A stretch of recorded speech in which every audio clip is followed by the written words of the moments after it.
Hello and welcome to the Champions League edition of the Back Four podcast. We are without Robbie today, who has work commitments, but I'm here with Bryn. Hello, how you doing? James. Hello. And myself, Dylan. So how much of an effect do you think the second yellow, so the suspension for Andy Robertson, will have on the, on the tide of the first leg? Yeah, I agree. I think if you look at, Alberto Moreno's form playing at left back, he's never really stood up in those big games, the games that really matter. And I think if you're going to go and throw him in the mix in the quarterfinals of the Champions League, you haven't got a guarantee that he's going to put in a star-studded performance. I think Andy Robertson will be a huge miss, but I can see Klopp putting Milner in there again. So then moving on, we got another Premier League side. So we had Manchester City putting 7 goals past Schalke, who then scored none. So what are our thoughts on that game, boys? Yeah, definitely. I mean, when you've got a team like Manchester City who've had so much financial input, you think of a team of individuals, you think of a team of superstars who may not all work together. I mean, we've seen this in Monaco, a huge financial injection, and they haven't seemed to really work in sync. They had a few years at the top, in the League One, finally putting some pressure on PSG, and they, a semi-final in the Champions League. But I mean, it never really works out for the long term. But I think Manchester City are proving that point wrong. They've got a team full of some of the world's best players. You Kevin De Bruyne, Leroy Sané, Sergio Aguero, and they're all working so in sync and so well. Like a team that have been together for 10, 15 years. So it's an amazing feat of brilliance, really.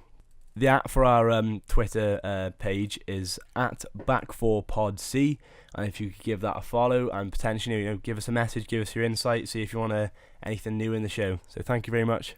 Well, it's that big, really. I mean, like you said, Israel Folau on 1.14 million a year. That equates to about £20,000 a week for the Waratahs then. He's had 70 apps for Australia. He scored 170 points. And then you look at Cuco Martina on loan from Everton at Stoke City in the Championship. He's on the same wage, and he is playing in the second tier of English football compared to Israel Folau, who's playing at the peak of rugby union. Well, I mean, you got to look at how tradition has been lost slightly, isn't it?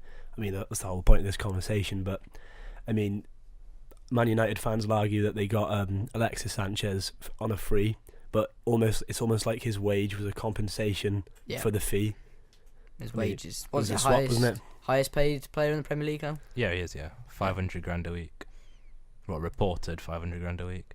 It's like everything surrounded on just hitting that sweet mark with the money. It's just lost tradition, isn't it? I mean, it's surprising, really, because a lot of the world's best players go out to La Liga, at the peak of their career. You got to look at the Bales, maybe the Neymars. You got these players moving out constantly, and you'd expect them to, La Liga to have a huge financial backing. It's surprising, really. The main topic for today's podcast is the big heavyweight clash between Tyson Fury and Deontay Wilder on December 1st. What's the predictions on the fight, boys? For me, I think Tyson Fury is going to outclass and outbox Wilder, and I think he'll win on points. I'd have to disagree with that. I think Tyson Fury will slow down later in the fight, and Deontay Wilder will catch him in mid to late rounds. I'm going to have to agree with Matt on this one. I feel like Tyson Fury will have Wilder on points. I'm with Joe on this one. I think Wilder will take Fury via stoppage. Personally, I think that Fury's going to struggle after being out for 2 years. The mental health issues and the fitness. I think Wilder will just overpower him. I'm going to have to agree with Joe there. I just think that although Wilder will probably take, in my opinion, the Fury fight, I think that Joshua's just a more intelligent boxer, and he'll outclass him in every aspect. I also agree with you two. I think Joshua's the better boxer. I'll have to agree with you there, Matt. I believe that this is Anthony Joshua's fight to really establish himself as one of the greats. I think that the fighters in the past, they've been good, but they just haven't been at this level before, in my opinion. I'd have to disagree with you there. I feel like Anthony Joshua has the best boxing resume in the fighting world right now. He's faced multiple of the top 10 heavyweights in the game right now. I feel like his resume is miles above anything of Wilder and Fury's. Well, I mean, you look at the last couple of fights, and you look at Klitschko, and he's coming to the end of his career. Although he's you know, one of the greats in boxing. You got to look at his age. You got to look at you know, how long he's had left or whatever. You know, Josh was just turned 29 years of age, and the last fight he had was against Povetkin. Povetkin's just turned 39 years of age, and you know, they all seem to be aging boxers. So then, what do you think are like the biggest challenges that a modern day referee will face in the ring?